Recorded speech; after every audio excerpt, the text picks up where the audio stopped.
Social media का मशहूर viral जोड़ा जो आपस में बड़ी खूबसूरत नोक झोंक किया करता था, प्रैंक्स किया करता था, सुलियम वर्ल्ड के नाम से उनके मुख्तलिफ सोशल मीडिया प्लेटफॉर्म पर अकाउंट मौजूद हैं। उनके हवाले से चंद रोज से एक खबर सोशल मीडिया पे बहुत ज्यादा चल रही है और उस पर लोग तरह तरह के तबसरे कर रहे हैं कि मरियम का क्या वाकईतन इंतकाल हो गया या for the sake of some views ये कोई प्रैंक किया जा रहा है, या कोई पब्लिक स्टंट किया जा रहा है, या कोई व्यूज हासिल करने के लिए, टेंशन हासिल करने के लिए कोई हरकत की जा रही है। तो आज के इस व्लॉग में तमाम तर तफसीलात आपके सामने रखेंगे और ये व्लॉग करने का मकसद ये है क्योंकि हमने जब सुल्तान का इंटरव्यू किया, उस इंटरव्यू के नीचे मुझे हजारों लोगों ने कहा कि अली भाई आप उस घर में गए, आपने सुल्तान का इंटरव्यू किया, उनसे मुलाकात की, आप बताएं कि क्या वाकईतन मरियम इंतकाल कर गई है और उसकी इंतकाल की क्या वजह बनी, और अगर तो ये कोई प्रैंक है उस हवाले से भी बताएं। बहुत से कमेंट्स आए तो इसलिए मैंने सोचा कि इस पर एक वीडियो करनी चाहिए। नाज़रीन, सुलियम वर्ल्ड के नाम से ये एक कपल था, इनका बाकायदा तौर पे साल डेढ़ साल पहले निकाह हुआ था और ये प्रैंक्स किया करते थे और इनके प्रैंक्स बड़े ही खूबसूरत और बड़ी खूबसूरत मीठी मीठी नोक झोंक हुआ करती थी और मैं बजाते खुद इनकी 3 4 5 वीडियोस देख चुका हुआ था और इसलिए जिसका कंटेंट आपको ज़रा बेहतर लग रहा हो वो कहीं ना कहीं आपके साथ कनेक्ट कर जाता है। अब अचानक एक दिन जब सुल्तान की वीडियो आई और इसने रोते हुए बताया कि मेरी जो अहलिया हैं वो इंतकाल कर गई हैं, तो मुझे भी इसी तरह से लगा कि ये शायद कोई पब्लिसिटी स्टंट है या ये कोई प्रैंक किया जा रहा है और ये कोई जिस तरह नॉर्मली रवायती अंदाज में यूट्यूबर कोई इस तरह की जो है प्रैंक या इस तरह की कोई चीज़ सोशल मीडिया पे डालते हैं जिससे उनको बहुत ज़्यादा फेम मिलता है, डिस्कशन होती है उनके ऊपर और बहुत ज़्यादा टेंशन मिलती है। तो मुझे भी पहला तासुर यही आया। फिर दूसरी वीडियो आई जिसमें वो बाकायदा तौर पे कब्रिस्तान में बैठ के कब्र के ऊपर उन्होंने बैठ के एक वीडियो रिकॉर्ड की। उन्होंने बताया कि हमारी अभी 10-11 दिन पहले जो है वो रुखसती हुई थी, निकाह हमारा साल डेढ़ साल पहले हुआ था, रुखसती अब हुई थी और रुखसती होने के 10 या 11 दिन बाद उनका इंतकाल हो गया।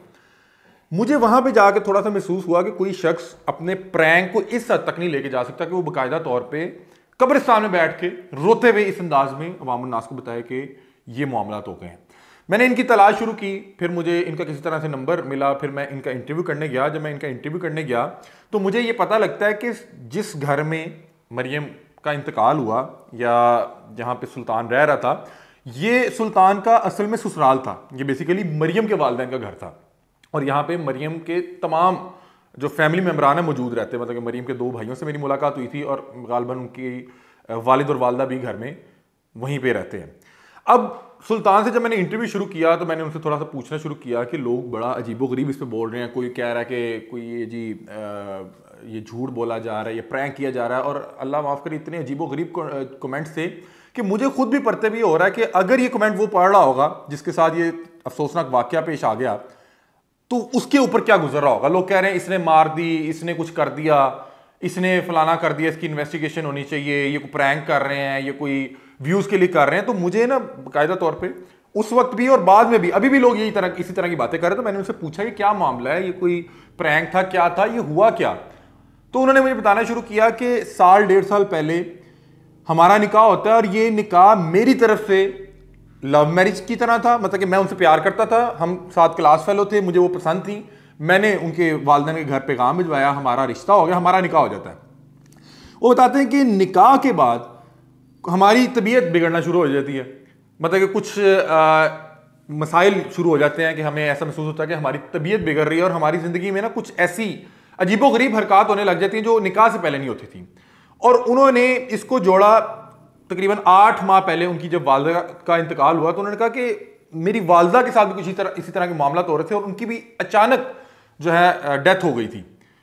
और उसके बाद हमारे मसाइल बढ़ते गए और हमारी तबीयत इतनी गैर हो जाती होती थी कि हमें बाकायदा तौर पे किसी को आके जो है ख्याल करना पड़ता था, हमें आके उठाना पड़ता था, हम लोग बेहोश हो जाया करते थे। मतलब कि उनकी तबीयत काफ़ी बिगड़ती जा रही थी।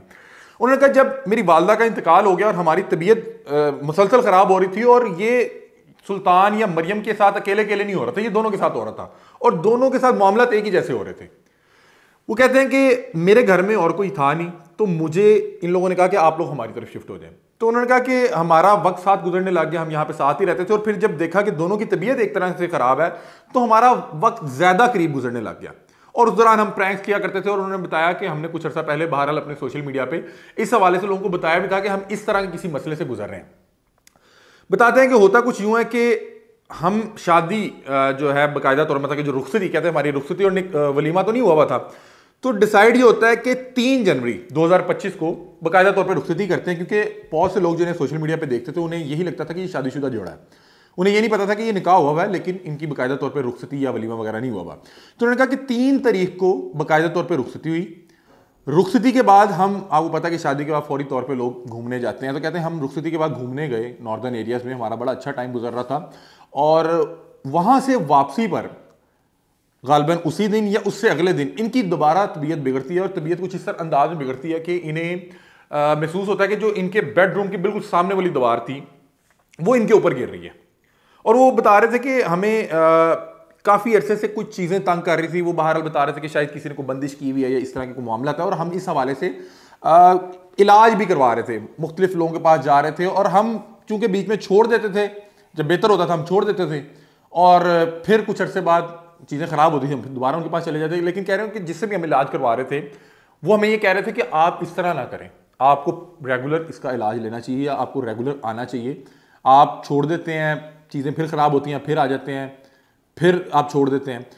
तो उन्होंने कहा बहरहाल अभी भी हमने शादी से पहले हम खुश इतना थे कि हम किसी किस्म की कोई भी इलाज की तरफ नहीं जा रहे थे, और हम कोई इस हवाले से जो भी हमारे सेशन होते थे वो हम नहीं ले रहे थे। उन्होंने कहा कि अब वो तबीयत बिगड़ती है तो हमें ये लगा कि ये एक मामूल की तरह है, जैसे हर हफ्ते में एक आध दिन उनकी तबीयत इस तरह से ख़राब रहती थी। तो उन्होंने बताया कि वो अचानक से बताती है कि ये दीवार सामने वाली मेरे ऊपर गिर रही है, और कहते हैं कि सिर्फ उसी को महसूस नहीं हो रहा था, ये मुझे भी महसूस हो रहा था। ये सुल्तान साहब बता रहे हैं, और बता रहे हैं कि ये ऐसे लग रहा था कि उन्होंने कहा कि मुझे गालिबन चूहा बहुत बड़ा नज़र आता था, मुझे नहीं पता कि ये उनके क्या इशूज थे या क्या मसाइल थे। उन्होंने कहा कि अब वो उस दिन कह रही है कि मैं जो है ना वो और तरह से रिएक्ट कर रही है, कि वो दीवार को जाके चेक कर रही है कि ये सिर्फ मेरी आंखों का धोखा है और कुछ नहीं है। उसी दौरान कहते हैं कि मैं उसको समझाता रहा हूँ कि कुछ नहीं होता, जो है इत्मीनान करो, अभी ठीक हो जाएगा, अभी ठीक हो जाएगा। कहते उसी दौरान उसने अचानक से अल्लाह अकबर ऊंची आवाज़ में बोलना शुरू कर दिया। तो उस आवाज़ को सुन के उस घर में जो मरियम के भाई और वालिद वगैरह मौजूद थे वो भी उस रूम में आ गए, और कहते हैं कि हमारे सामने उसने 2-3 बार अल्लाह अकबर के नारे लगाए हैं, 1-2 बार कोई जो है गालिबन बता रहे हैं कि कलमा शलमा पड़ा है, और उसी दौरान अचानक वो बेहोश हो जाती है। तो घर वालों को लगता है कि शायद वो जो अक्सर इसकी तबीयत ख़राब हुआ करती थी उसके बाद जब ये बेहोश होती थी ठीक हो जाती थी। लेकिन सुल्तान कहता है कि इसी अंदाज में मेरी वालदा भी इंतकाल उनका हुआ था, तो मुझे ना महसूस होता है कि ये इंतकाल कर गई है। बहरहाल हम उसको फौरी तौर पे लेके जब हॉस्पिटल पहुंचते हैं, और अभी आप सोचें कि शादी को सिर्फ 10 दिन हुए थे, ये 11वां दिन था, तो हॉस्पिटल में भी जैसे वो पहुंचते हैं तो डॉक्टर पूछते हैं कि इनके हाथ में मेहंदी वगैरह लगी हुई है, इनकी क्या है। तो उन्होंने बताया कि ये इनकी अभी शादी हुई है। तो डॉक्टर भी जब इस तरह की चीज़ देखता है कि नई नवेली दुल्हन इस हालत में हॉस्पिटल आ रही है, तो वो कोशिश अपनी तरफ से ज़्यादा करते हैं, ताकि उसके अंदर उस टाइम सांस मौजूद नहीं था, लेकिन डॉक्टर भी घंटे तक CPR करते रहे, कोशिश करते रहे कि किसी तरह से इसकी सांस बहाल हो जाए, इसकी ज़िंदगी वापस आ जाए। लेकिन उन्होंने बताया कि वो मुमकिन नहीं हो सका। उन्होंने कहा कि मेरे लिए क़यामत की घड़ी थी कि मेरी ज़िंदगी में पहले मेरी वालदा थी, और उसके बाद मेरा कुल जहान मेरी बीवी थी, और अब मेरे सामने मतलब कि अभी 11 दिन हुए हमारी रुखसती को हुए, हमारा जो वो बता रहे थे उनका कमरा जो था वो बिल्कुल जिस तरह नॉर्मली शादीशुदा जोड़े का कमरा बिल्कुल जो है तैयार किया गया होता है, सजाया गया होता है, वहाँ पे मेकअप का सामान, कपड़े शपड़े सब पड़ा हुआ है। तो बता रहे थे कि मेरे ऊपर तो एक क़यामत का वो वक्त था कि मुझे तो कोई समझ नहीं आ रही थी। और इंतकाल के गालिबन बता रहे हैं कि 7-8 दिन बाद मैंने लोगों को बताया, क्योंकि हमें सोशल मीडिया पे लोग जानते थे, और एक दिन तो जाहिर बात है 7 दिन बाद नहीं तो 17 दिन बाद, 117 दिन बाद उन्होंने आगे बताना था। लोगों ने पूछना था कि अब आप लोगों की वीडियोस नहीं आती, तो उन्होंने जाहिर बात बताना था कि मेरी बीवी जो है इस जहाने फानी से कूच कर गई। तो उन्होंने सोचा कि 7-8 दिन बाद मुझे मेरे फैमिली ने कहा कि सोशल मीडिया पे आपको बताना चाहिए कि जो है मरियम इंतकाल कर गई हैं। तो कहते जैसे ही हमने ये बताया तो लोगों को लगने लग गया कि ये को मजाक कर रहे हैं, ये को प्रैंक कर रहे हैं। लोग नीचे कह रहे हैं इसने मार दी, इसको फलाना हो गया, ये हो गया। तो इसलिए उन्होंने कहा कि हम इंटरव्यू दे रहे हैं ताकि लोग जो ये उल्टे सीधे सवाल कर रहे हैं ये हमें ज़्यादा दुख पहुंचा रहे हैं, हम और इन कमेंट्स को पढ़ के डिप्रेशन में जा रहे हैं। अब लोग कह रहे हैं कि ये मतलब कि इस पर एक मुश्किल वक्त है तो ये क्या कमेंट्स पढ़ रहा। भाई देखें, अल्लाह ना करे किसी पे भी मुश्किल वक्त आए। जब आपका कोई भी मुश्किल वक्त आता है आप क्या करते हैं? आप अपने आप को कमरे में बंद कर देते हैं, लेकिन कमरे में आपके साथ मोबाइल है, आप मोबाइल देखते रहेंगे, आप किसी तरह से वक्त पास करेंगे, आप उन सोचों से छुटकारा हासिल करेंगे। और मोबाइल अगर आपके पास है तो आप जाहिर बात है कि वो देखेंगे कि लोग क्या कह रहे हैं। तो उसमें मुझे खुद भी बड़ी हैरानगी हुई कि जब मैंने सुल्तान का इंटरव्यू किया, उसके नीचे भी लोग कह रहे हैं कि इसने कर दिया होगा, इसकी तबीयत ख़राब क्यों नहीं है। मैं बहरहाल एक और चीज़ आपको क्लियर कर दूं कि जिस दिन हमने इंटरव्यू किया था, मेरे साथ वहाँ पे एक दो दोस्त अहबाब और थे जिन्होंने इंटरव्यू किया। मुझे वाक़यातन देख के महसूस हो रहा था कि सुल्तान की तबीयत ख़राब है। उसकी मतलब कि जो हुलिया देख के मुझे लग रहा था कि या तो ये बहुत दिनों से सोया नहीं है या इसके कोई और मसाइल है। तो मुझे उन्होंने बताया कि मेरी कल परसों दोबारा तबीयत बिगड़ी थी, और जब मेरी तबीयत बिगड़ती है तो उसके कुछ ना कुछ औसार मेरे चेहरे पे, मेरी स्किन पे रहते हैं। तो वाक़यातन उसकी तबीयत ख़राब थी, और अपने तौर पे मैंने कुछ तहकीक भी करने की कोशिश की कि मैं पता करवाऊँ कि क्या मामला था। उन्होंने बताया कि पूरा मामला किस तरह से पेश आया। फिर मैंने मरियम की फैमिली, मतलब कि मरियम के भाई, दो भाई मौजूद थे, उन दोनों से बातचीत की, एक के साथ ऑन कैमरा की, एक के साथ ऑफ कैमरा की। उन्होंने भी तमाम चीज़ें बताई। उन्होंने कहा कि हम पिछले 1.5 साल से इन दोनों को इन चीज़ों से उलझते हुए, स्ट्रगल करते देख रहे थे। और फिर उन्होंने वहीं पे मेरे बैठे हुए एक और शख्सियत का नाम लिया। मुझे अब उनका एग्जैक्टली नाम नहीं याद, लेकिन मेरा ख्याल है कि वो कोई आलिमा है और दीनी वीडियोस बनाती हैं, मजहबी वीडियोस बनाती हैं। उन्होंने बताया कि उन शख्सियत ने अपने चैनल पे भी बताया कि मैं उनकी रिश्तेदार हूँ और वो ये मामला पेश आ गया और मरियम इंतकाल कर गई हैं। तो उन्होंने बताया, तो मुझे फौरी तौर पे हुआ कि कोई भी ऐसा शख्स जो कोई मुअल्लिम है और इस तरह की तदरीसी वीडियोस करता है और मजहबी वीडियोस बनाता है, वो इस तरह के किसी भी प्रैंक का हिस्सा नहीं हो सकता। और मुझे वहाँ पे उन लोगों से बात करते हुए, उनकी कैफियत, उनकी हालत, उनके इमोशंस देखते हुए मुझे वाक़यातन महसूस होने लग गया। इसलिए मैंने इंटरव्यू में बहुत ज़्यादा उनसे कोई ऐसा सवाल नहीं किया कि जिससे उसके गम में इजाफा हो या उसको तकलीफ हो। तो बहरहाल हमने ये इंटरव्यूज़ किए, और ये जो आज जो मैं तमाम तर डिटेल्स दे रहा हूँ, ये मैं इसलिए दे रहा हूँ कि मैं उस शख्स से मिला, उसकी अपनी तबीयत भी ख़राब थी। वो एक और मतलब कि डिप्रेशन का भी शिकार था। एक उसके साथ जो वाक़या हो गया अफसोसनाक, दूसरा वो कमेंट्स पढ़ रहा है, उसको वो लोग उल्टी सीधी बातें कर रहे हैं। लोग, कोई कह रहा है कि इसने मार दी, कोई कह रहा है कि ये प्रैंक कर रहा है, कोई कह रहा है इसको फलाने का लालच है, फलाने का लालच है जायदाद के लिए। मतलब 100 तरह के मैंने बहुत से कमेंट्स पढ़े, और उन कमेंट्स को पढ़ के मुझे वाक़यातन लगा कि मुझे दोबारा एक बार इस पर वीडियो करनी चाहिए कि एक शख्स एक वैसे एक मुश्किल वक्त से गुजर है और बाकी आप लोग घर बैठ के उसकी मुश्किलात में इजाफा कर रहे हैं। दूसरी चीज़ ये रही कि पाकिस्तान में और इंडिया और मुख्तलिफ जितने ममालिक हैं, वहाँ पे टिकटॉक, यूट्यूब पे बहुत से ऐसे कंटेंट क्रिएटर हैं जो for the sake of some attention और व्यूज़ बहुत सी ऐसी चीज़ें करते हैं।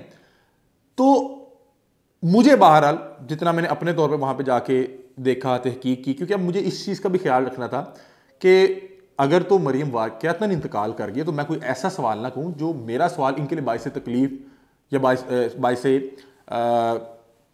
परेशानी बने। तो बहरहाल अगर 1 मिनट के लिए, ये 1 सेकंड के लिए सोच लेते हैं कि ये वाक़यातन को हफ्ते 1.5 बाद आते हैं और बताते हैं कि यार ये तो इस तरह था या फलाना था या ये वाक़यातन प्रैंक था। पहली तो बात है, मैं बता रहा हूँ कि ये प्रैंक नहीं था जितना मैंने अपने तौर पे वहाँ पे जाके देखा। लेकिन फिर भी अगर ये को हफ्ते बाद आगे ये इस तरह की कोई करते हैं कि ये इस तरह का था, तो मैं आपको बताता हूँ कि बतौर एक मीडिया वर्कर मैं इनके खिलाफ प्रोग्राम करूंगा। बल्कि मैं प्रोग्राम क्या है, मैं इनके खिलाफ कोशिश करूंगा कि कार्रवाई करवा सकूं कि सोशल मीडिया पे कोई भी शख्स इस तरह की चीज़ जिसके साथ लोगों के इमोशंस जुड़े हों, जिसके साथ लोगों के नज़रियात जुड़े हों, अकायद जुड़े हों, उसके साथ आके इस तरह मजाक नहीं कर सकता। लेकिन मैं फिर भी आपको बता रहा हूँ कि जितना मैंने वहाँ पे जाके अपने तौर पे उनसे बात की, वहाँ पे तहकीक की और मैंने उनकी बातों से एनालिसिस किया, मुझे यही लगा कि वो सच बोल रहे हैं और जितने लोग कमेंट कर रहे हैं वो उनकी तकलीफ में मज़ीद इजाफा कर रहे हैं। और अगर किसी भी शख्स को इस हवाले से कि नहीं नहीं नहीं ऐसा कोई मामला नहीं है, ये सब जो है एक कहानी बनाई जा रही है, झूठ बोला जा रहा है, तो ये लोग ये कैंट के एरिया के बिल्कुल साथ रहते हैं, गालबन कैंट का ही वो एरिया है, वहाँ पे जाएं, आप इनके मोहल्लेदार या अहले इलाका से पूछ लें कि क्या वाक़यातन, मतलब ज़ाहिर बात है कि मरियम अगर वहाँ पर इंतकाल हुआ मरियम का वहाँ पर, तो उसकी तदफीन भी उसी इलाके में हुई है, उसका जनाजा वहाँ पे हुआ होगा, तो ज़ाहिर बात है कि अहले इलाका को भी पता होगा। आप लोग अपनी तसल्ली के लिए कर सकते हैं। लेकिन एक दरख्वास्त ये है कि सोशल मीडिया में बहुत से जो कंटेंट क्रिएटर्स होते हैं, जब जिसका भी कंटेंट आपको पसंद आता है, जिसको आप अप्रिशिएट करते हैं, जिसका कंटेंट आप देखते हैं, उसके साथ एक कनेक्शन हो जाता है। कनेक्शन में हम कई बार बहुत सी ऐसी चीज़ें कर जाते हैं जो उसको वाक़यातन बहुत अच्छी लगती होंगी, और कई बार बहुत सी ऐसी चीज़ें कर जाते हैं जिससे उसकी तकलीफ बढ़ जाती है। तो ये एक मुश्किल वक्त है। नॉर्मली आपने उस कपल को इस अंदाज में देखा कि वो लोगों को हंसा रहा होता था, मजाक कर रहा होता, खुश कर रहा होता था। लेकिन अगर उसकी ज़िंदगी में एक मुश्किल लम्हात आए, तो मेरा ख्याल है कि अगर आप उसके लिए कुछ अच्छा नहीं कर सकते तो बुरा ना करें। आप कुछ नहीं अच्छा लिख सकते तो बुरा ना लिखें, क्योंकि इस तरह के हालात में इंसान बहुत ज़्यादा इमोशनल होता है, बहुत ज़्यादा जो है परेशान होता है, तो वो इस तरह की चीज़ें उसको ज़्यादा ट्रिगर कर रही होती हैं। तो बहरहाल सुल्तान की अपनी तबीयत भी ख़राब थी। मैं दुआ करता हूँ कि अल्लाह ताला उसको सेहत और हिम्मत दे और मरियम के लिए जो है वो मग़फ़िरत फरमाए, उसके लिए जो है आसानी वाला मामला फरमाए। और ये व्लॉग करने का मकसद ये था कि सुल्तान के इंटरव्यूज़ के बाद जितने कमेंट आ रहे थे उनको जवाब दिया जा सके, उन्हें जवाब मिल जाए। आप लोग अपनी राय से में आगाह कीजिएगा। तब तक के लिए अपने मेज़बान अली हमजा को दीजिए इजाज़त। अल्लाह हाफ़िज़।